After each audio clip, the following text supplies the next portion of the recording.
Hi there, it is Karen, and right now I'm going to show you how to add and customize recipes in Plan to Eat.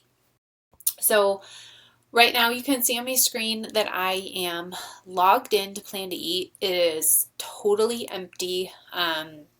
This is just a new account that I created to show you guys how to just how to use Plan to Eat without all of the stuff that I've already done in my own personal account. So what I have in hand is, you'll see across here I have some of the recipes already up that I am going to load.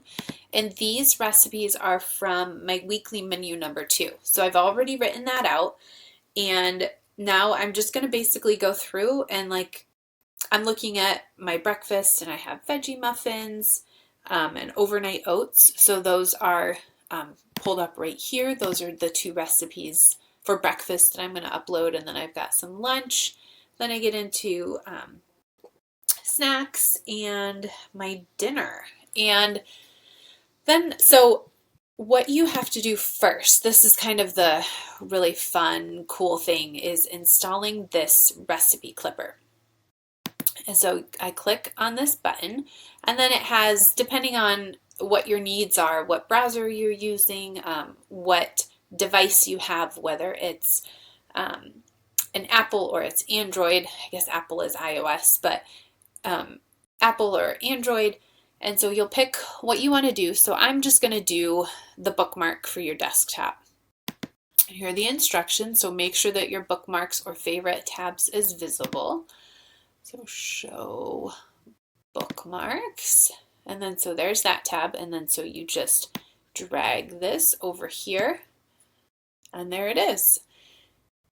So now I have it right there, and anytime I want to add a new recipe, all I have to do is, now I am going to come over here, and this is my veggie recipe, and I'm just gonna click right here, click on that add to PTE button, and up it pops on the right hand side. So it'll tell you that it was successfully clipped, and it's got the picture from the website. So see, you can kind of scroll down and see that it's pulled up a picture, and here's the title. Now what I do is I look at this, and I go in and I now change kind of stuff that either I don't need, or if I change ingredients. So we refer to this just simply as veggie muffins. So that's all I do. I just change it right there. And then right here, to be honest, I don't really need the description. I know what it is. It didn't pull any prep time or cook time, which for me isn't necessarily a big deal. You'll also see here, serves 24. So this recipe initially was for mini muffins. I don't do mini muffins because my 2-year-old can sit there and eat 6 regular muffins on his own. So what I do is I'm just going to put in that it serves 12. Yields 12 muffins right here. And now you can see where these are the ingredients here, and this is the bulk input. And if we click here on line item input, now you can see how each of these ingredients kind of came in by the amount, the unit, the ingredient, and then any notes. So if you want to go in and you want to change a couple things, like for us, I don't use the raisins. I just add in more carrots. Now you can either delete it here by clicking on that trash can icon, or you can come over to the bulk input, and if you scroll down, you can just delete that, and then it's gone from the line item input. And same thing, if you delete it here with the trash can and you went over to bulk input, it will be deleted from over there. So now, so like I said, I add in extra carrots, so I just changed that to 1 cup finely grated carrot. And then right here. And what I do as well is, so here it says white whole wheat flour. So I use the same flour for everything, so I'm just going to change that to flour. Salt, baking soda, butter, melted and cooled, those are the notes. Pure maple syrup, I always do pure maple syrup, so I don't need that. We don't do honey, so I'll just delete that note. Vanilla, and then finely grated zucchini. So how that is going to show up in later on in the shopping list is it will show up as finely grated zucchini. Well, I don't necessarily need the finely grated zucchini or the finely grated as kind of one of the first things I see on my shopping list instead of zucchini. I just want to see zucchini. So I'm going to take that finely grated, I'm going to copy that, and I'm going to paste it over in the notes. And I'm going to do the same thing for the carrots. And this is just my personal preference as to how I like my recipes to show up. So now if you click on bulk input, you'll see that those changes have been made. Over here, and see the notes right here are separated by a comma. And if you scroll down, here are the directions. And so see, we don't use a mini muffin pan, so I'm just going to delete that. And this changes a little bit. It's usually about, I think it takes me about 20 minutes. So I'm just going to do that. I'll just put 20 minutes. I'll delete honey because we don't use honey.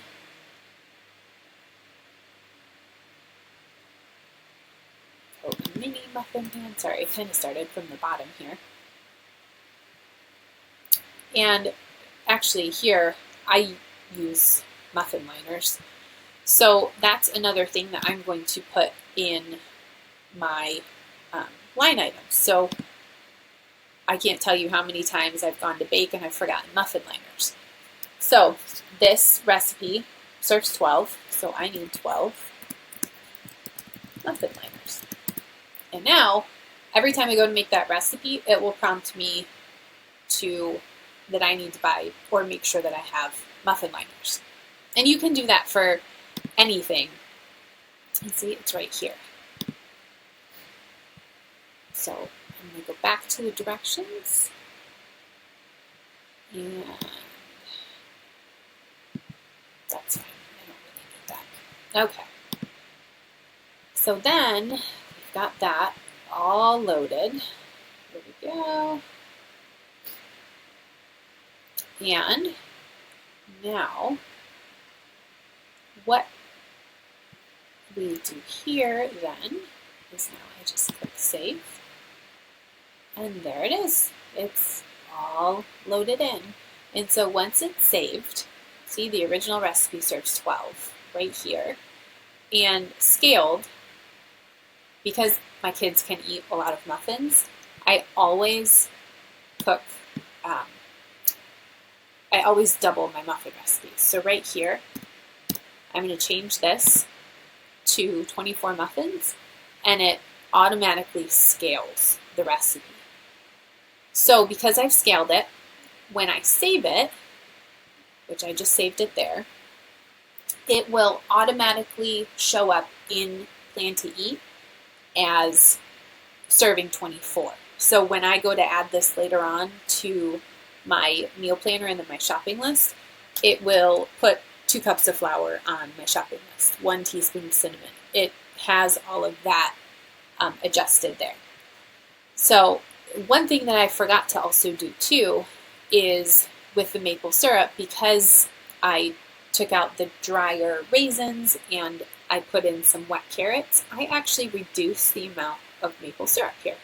So I'm going to go in, I'm going to click on that little pencil, which allows me to edit it, and I'm going to go into the scaled serving.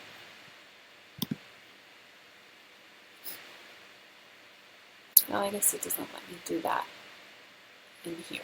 Well, let me save it because I believe that it does let me do it in, if we go back into Plan to Eat. So, okay, so hold on there. Just save that.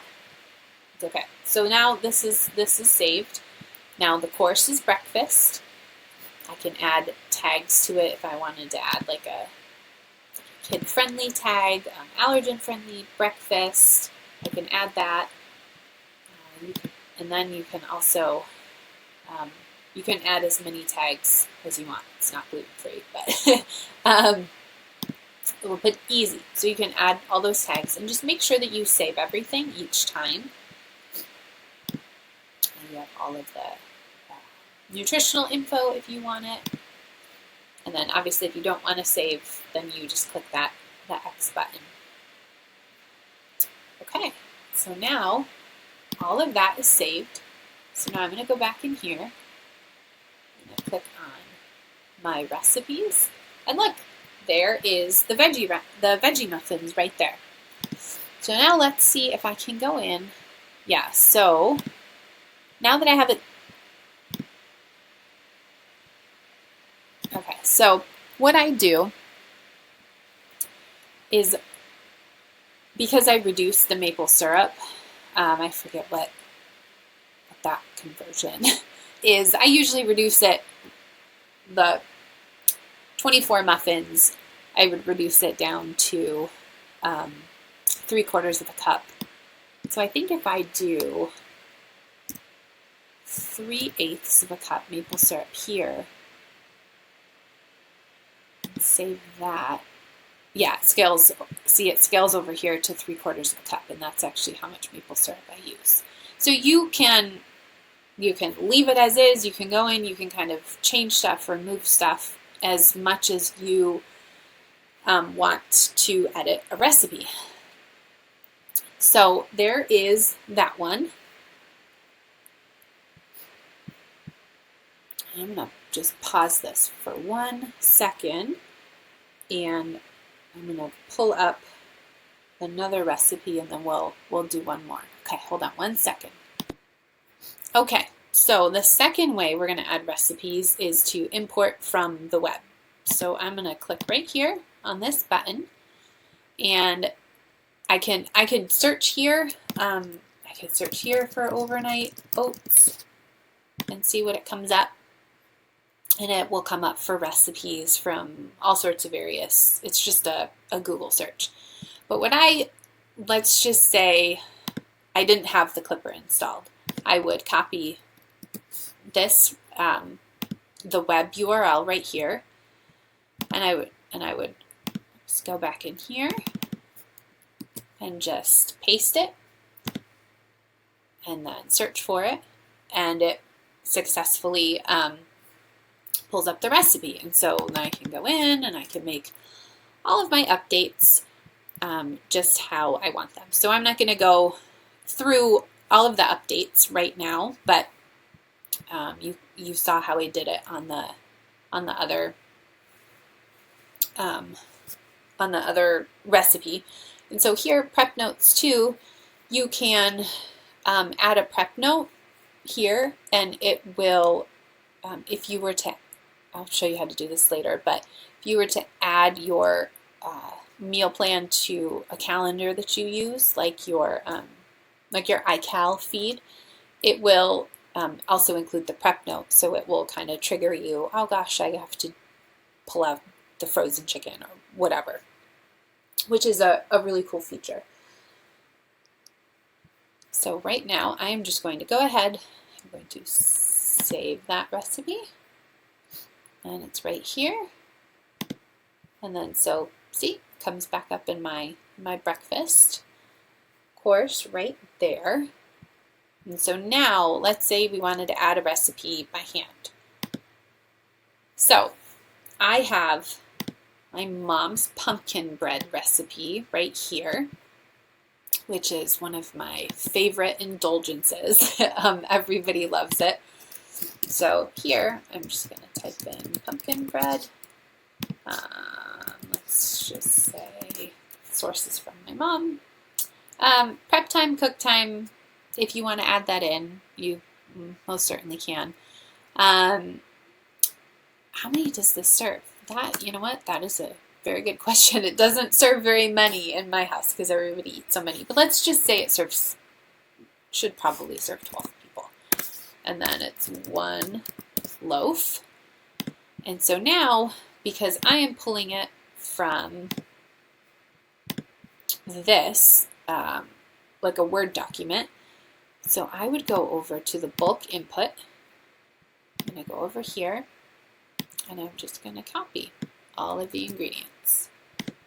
And now I'm going to paste them, and they are all right in there.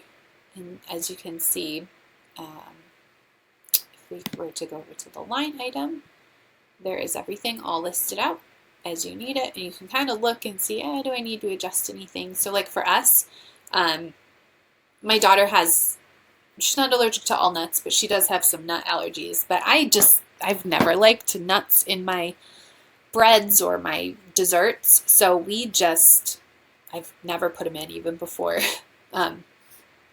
my daughter was born. But we're just going to go ahead and we're just going to trash the nuts part of that. And then the directions right here, just copy this, and then paste it right here. And there we go.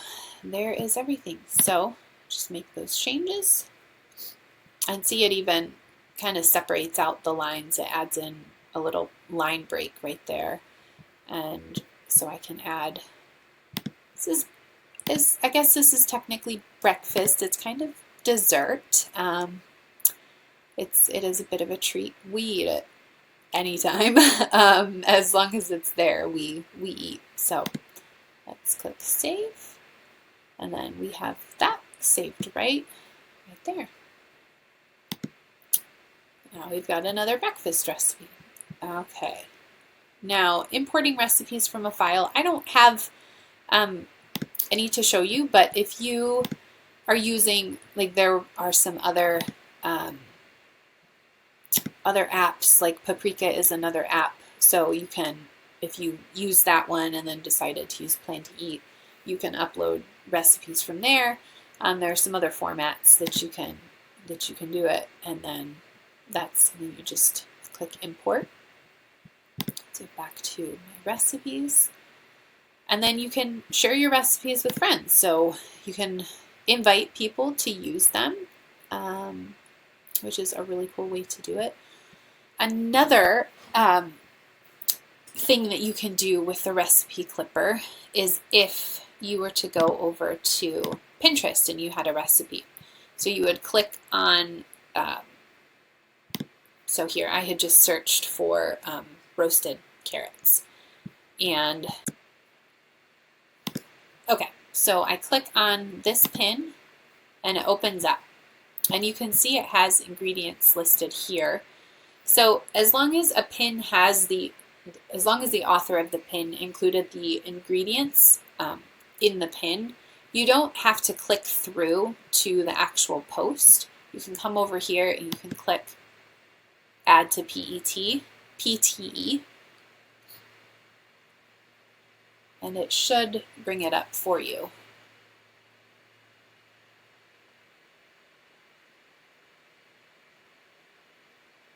And see, there it pops up and it pulled in all of those ingredients, and it has the directions and side dishes, and I can tag it with, if I wanted to manage the tags, and so this would be in the oven. So I can add a tag for oven.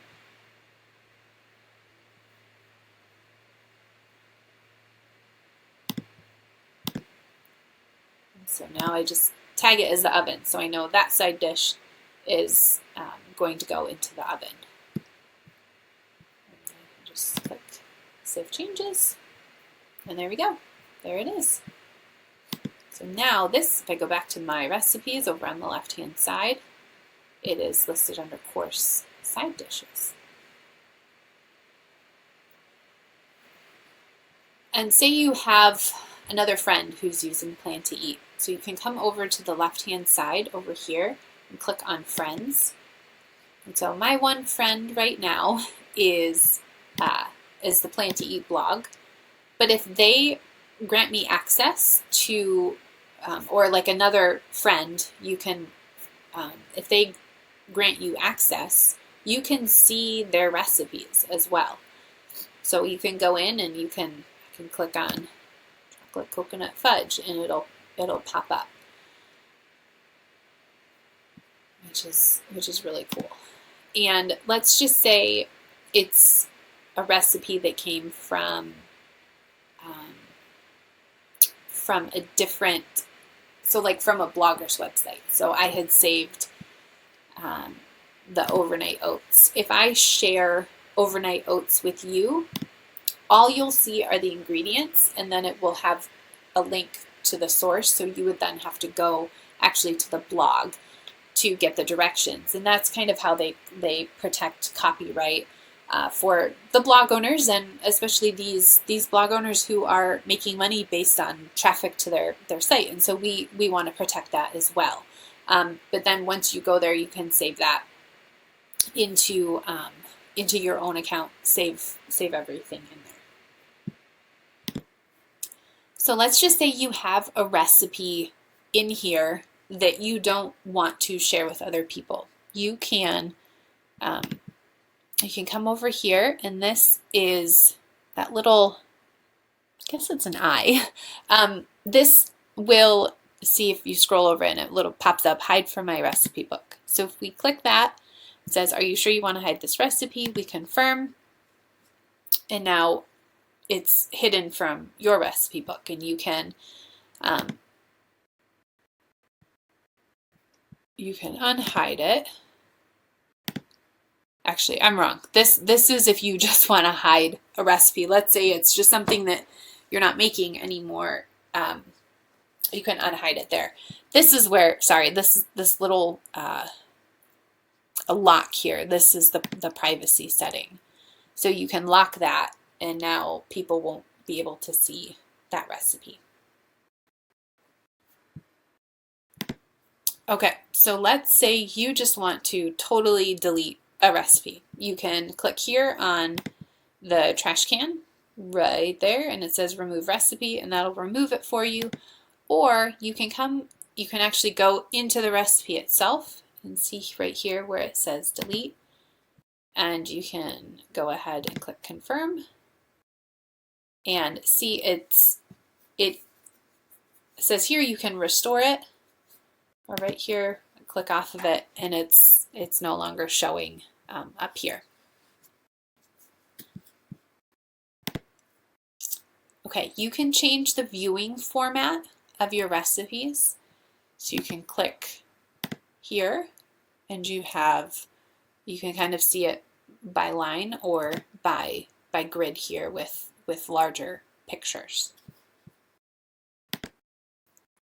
You can also come up here where it says add a recipe, and you can add one right there. It shows you how to add them, or you can just add a recipe right here, and you can do your thing there. Now if you want to come in and say I wanted to edit the oats, so I'm going to come down, and maybe I'm going to change this to, I want to change the course to snacks right here. So I changed it. So you have to make sure you click save here, because if you don't and you just think, oh, I changed it, I'm just going to X out of it now. It says close this recipe before saving your changes. Well, I don't want to, so I'm going to click cancel. I'm going to go back, I'm going to make sure that I hit save, and then I can go ahead and I can close it. So now it changes that to snacks and sandwiches. But I'm going to click back on here and see, And then right here, you can see I made this private, make it unprivate. I can add it to a queue, and the queue is over here. And so that could be for recipes that you know, how I would use it is that would be recipes that you want to try if you're going to make in a new menu, or you just want to add in, it's just an extra easy meal that you can add in to an existing menu if you need more dinners than you normally have for 1 week. You can add that into the queue, and then once you use it, you can clear it, click OK. And so now I'm going to go back to the cook, which is where all of your recipes are. I'm going to go back on here, and there's a cooking view here, so you can see, you can have that pulled up on your computer when you go to cook, and then step by step, and it just goes through. So it's highlighting what ingredients you're using in this step. I'm going to close that. You can print the recipe as well. So if you have it totally updated as how you want the recipe to look, you can, and with ingredients changed and just it's how you want it, you can now go ahead and you can print this recipe for your binder, but you can take out a bunch of information if you don't need it. You can take out the nutritional info, the Plan to Eat logo, you can add numbered directions, you can take out the photo if you don't need the photo, the description, the source. I like having the source in just to see where it is. You can make the font bigger. You can print it for smaller recipe cards if you want to, and then you just click print right there.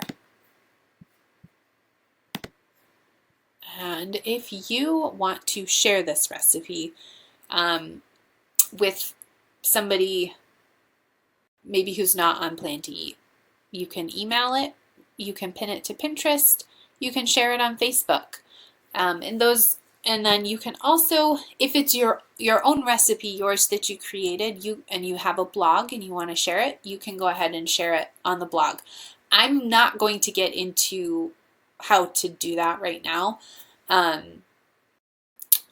If you want more info on how to do that, they do have a really great help section up here with this question mark, and you can click on that, and then it has videos and then the help articles, getting started, how to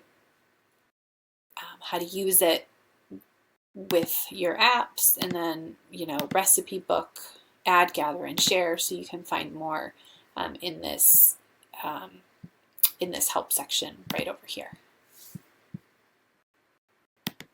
So one final thing in this video that is a bit of a hack that I do.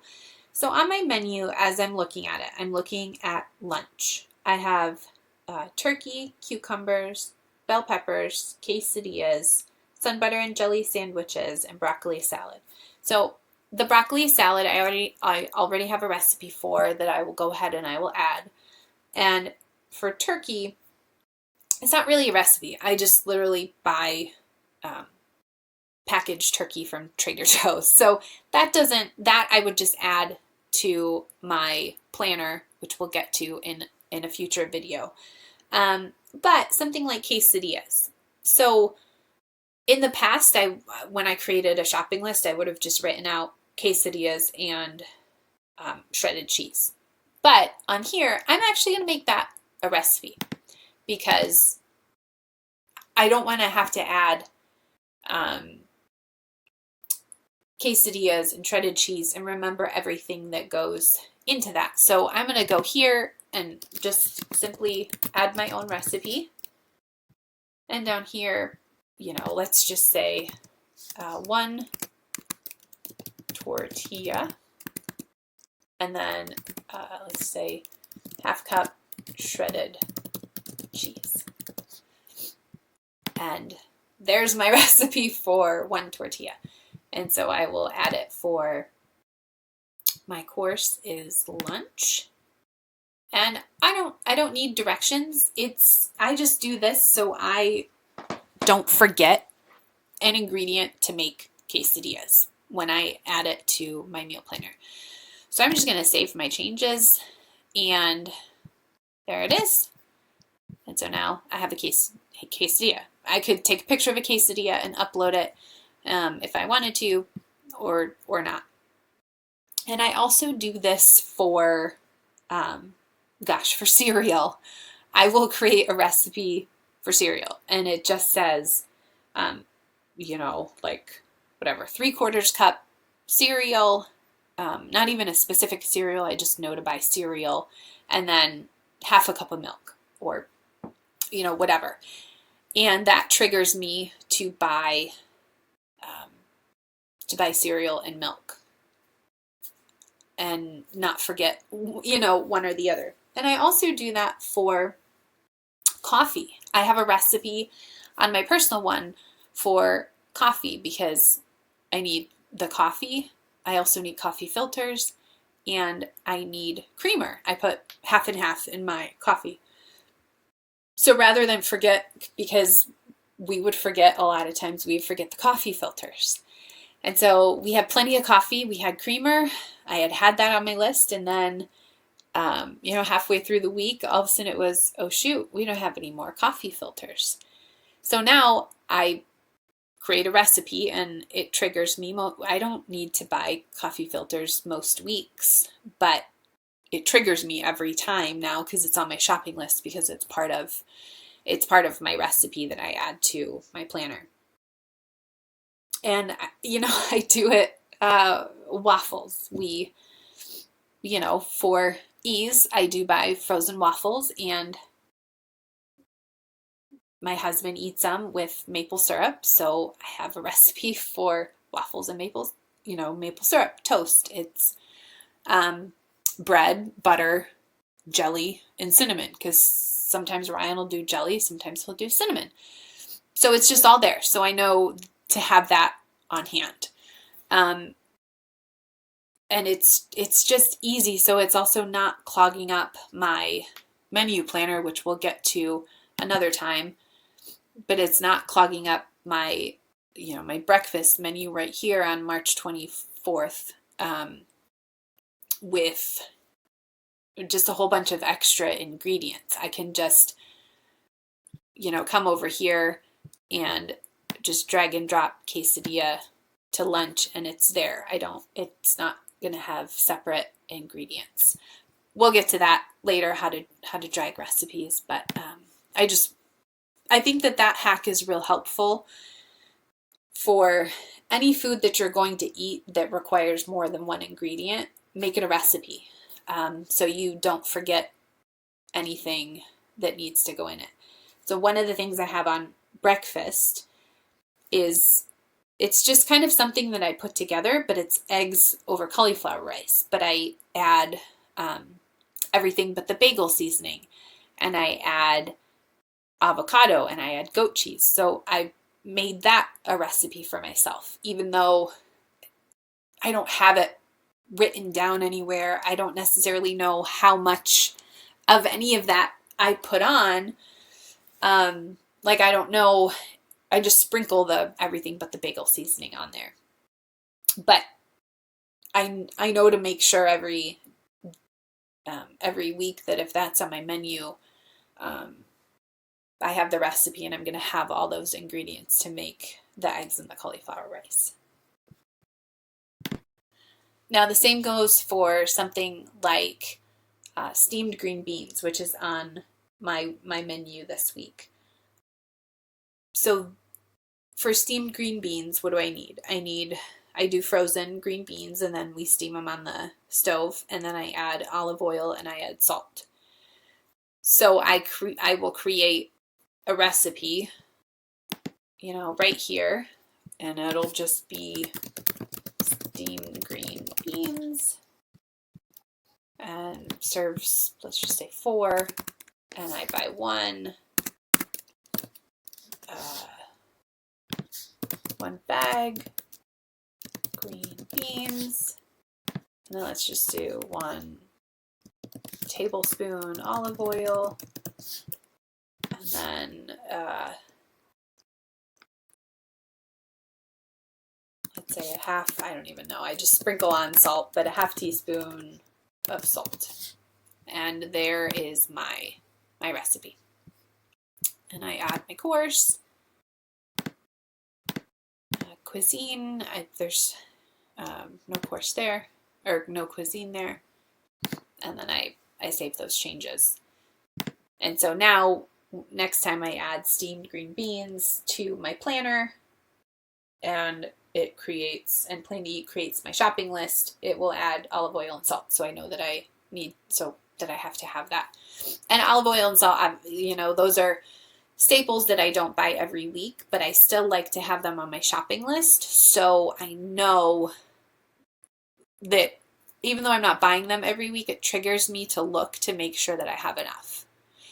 So I don't have a separate staples list. It's everything that I might need for my menu of the week will go on my shopping list. And I cross off a lot because I already have it. It's already in the house, but it triggers me.